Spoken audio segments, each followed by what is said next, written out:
ഇവന്റെ പേര് ദാസ? എലിശ്ശേരിയാണോ എരിശ്ശേരിയാണോ? നമുക്കെല്ലാവർക്കും കുട്ടിക്കാലത്ത് ഒരു കറി ഉണ്ടാവും അല്ലേ? അമ്മ എത്ര തൊട്ടൂട്ടാൻ നിർബന്ധിച്ചാലും തിരിഞ്ഞു നോക്കില്ല. എന്നിട്ട് എവിടെയെങ്കിലുമൊക്കെ വിരുന്ന് പോയാൽ ആസ്വദിച്ചിരുന്ന് കഴിക്കുകയും ചെയ്യും. തിരിച്ചു വന്നിട്ട് അമ്മയോട് ഇതിനെക്കുറിച്ച് വീമ്പിളക്കുകയും ചെയ്യും. അപ്പം നമ്മുടെ അമ്മമാരുടെ മുഖം പോണതൊന്ന് കാണുക തന്നെ വേണം. അതെങ്ങനെ കഴിക്കാനാ?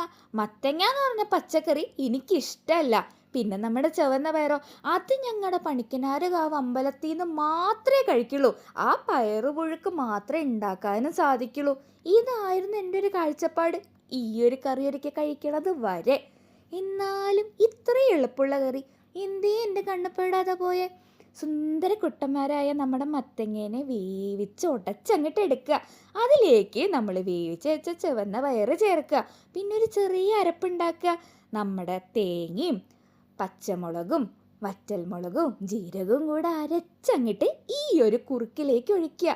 അതിനുശേഷം കടുകും തേങ്ങയും വറ്റൽമുളകും ഒന്ന് ചെറുതായി ചുവക്കുന്ന വരെ വറുത്ത് ഈ ഒരു കറിയിലേക്ക് ഒഴിച്ച് ഒന്ന് കുറുക്കി അങ്ങോട്ട് എടുത്താണ്ടല്ലോ, ചോറിൻ്റെ കൂടെ വേറെ ഒന്നും വേണ്ട.